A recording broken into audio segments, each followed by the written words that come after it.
Politicians don't have to be responsible. So they vote largesse for the people and everything the people want and all the welfare. And then the military-industrial complex gets theirs, and we fight these endless wars and we police the world.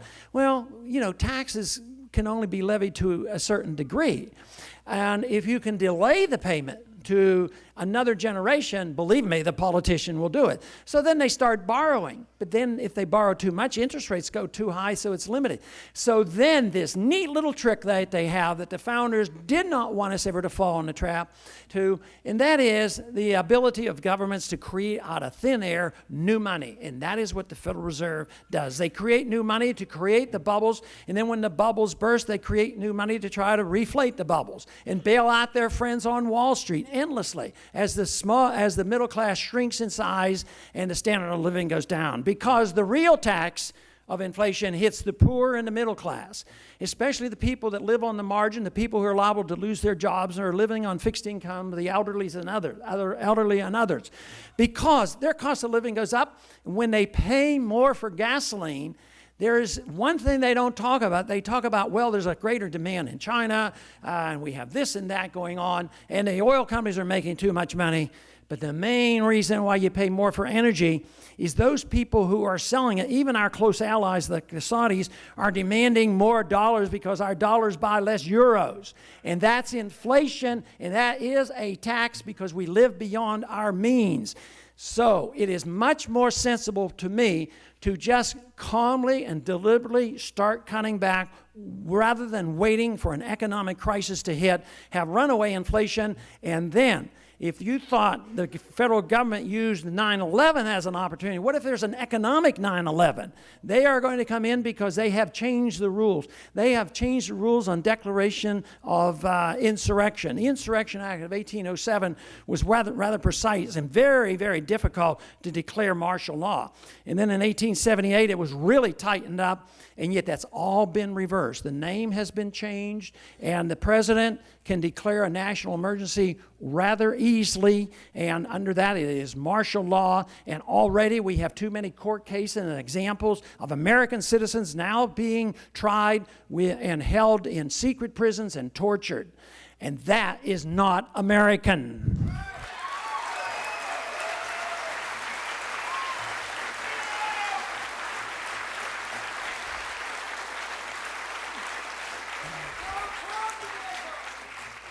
So we need to have more confidence in ourselves, confidence in the way the system works and the way freedom works.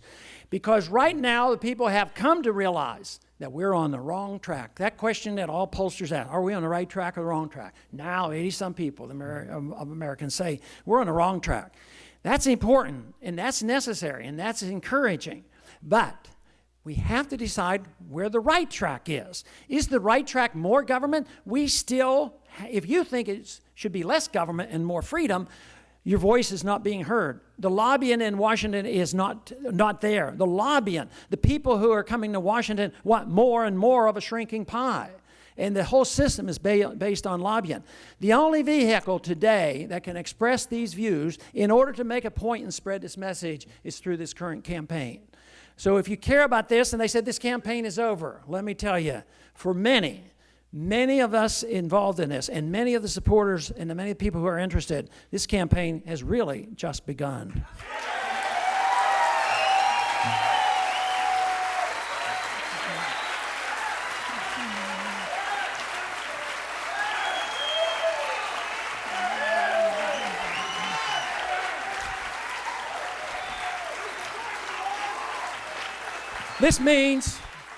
This really means we will continue to maximize our votes and do our very best, and the delegates get busy and do their very best, as well as the many others who have joined in precinct work and getting involved in local politics and party politics.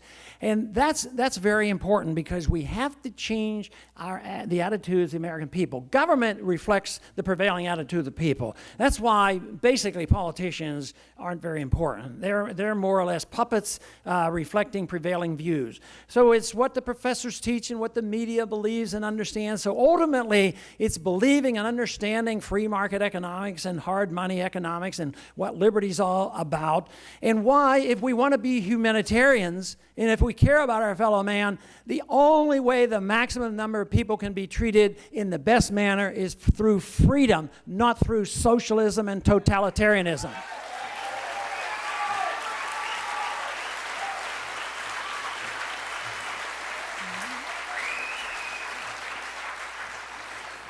So we do see an opportunity and a chance to express ourselves. I think it's happened more than I ever dreamed. Like I said, I was reluctant, and I thought it would last for 2 or 3 months.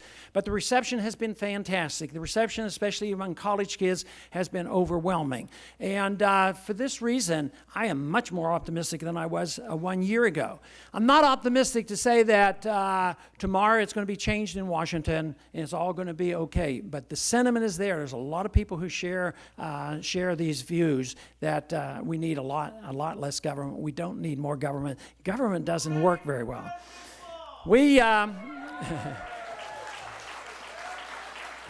I think more people now think of how well government works, about how do they solve the problems of New Orleans after Katrina, and not too well. I mean, we're still suffering the consequence, not of Katrina, we're suffering the consequence of what the government was doing to try to help the people in New Orleans. All the things and all the money spent and all the trailers they bought and passing out all the money to the people who didn't even live in New Orleans. I mean, you could go on and on about the failure of government. And man is imperfect, and we all know that. And some people ask, what would you do to run the economy and do these things? Well, you don't want me to run anything, because I don't know what you want to do with your life or with your money. That's the wonderful thing about freedom and the Constitution. It rejects the notion that governments have to be perfect. What we have to have is a very, very sound idea that permits people to make up their own minds. So if you mess up your own life. But if a government official or a president messes up, just look at how devastating it is. What happens when the Supreme Court messes up? You might have a 5-4 decision. One vote makes the difference, and it really changes all our lives. This was never meant to be. It was meant to be that we would have freedom. The whole idea of freedom is to release creative energy. It's a free society. It's when people are free that they become creative and energetic and enthusiastic and productive. And it is under the authoritarian thumb of big government where people become, less productive. And they have to hide their income and hide from government and do all these kind of things just trying to survive. So we now have an opportunity. This is coming to an end. It will not be maintained. It is impossible to be maintained. The only question that we have to answer is, do you want more government or less government? Should the government be there to protect liberty, or should the government be there to tell us what we put into our mouths and our stomach and our lungs, into our brains and into our souls? Or is the purpose of government to protect us, to make sure that there is freedom, that we have sound money, that we have free markets, that we have contracts that are upheld by government when we're arguing about contracts, but not to police the world or police the people? Every time the government comes in and tries to police the economy or police you as an individual, they can do it to a degree, but they only can do it by taking away so much of your freedom. And now, today, the freedom is totally exhausted. And as the people rush to Washington to try to recover what has been taken from them, it's becoming much more aggressive. That economic pie is shrinking. The revenues are going down, the expenditures are automatically increasing, and there's no sign that we're going to cut back. There's no sign. If you look at the other 3 candidates currently running, they are not talking about shrinking our commitments overseas. No matter what you hear, they are committed to internationalism and policing the world. So what we have to do is start cutting back, and that is the emphasis and the confidence and the beliefs in our traditions, what has made America great. And that is in our Constitution, what the founders understood. That doesn't have to mean that we live in the dark ages. We can improve on that. And yes, the Constitution isn't overly rigid, but those who believe that we shouldn't even obey it, they're wrong. But if we want to change it, it should be changed slowly and deliberately.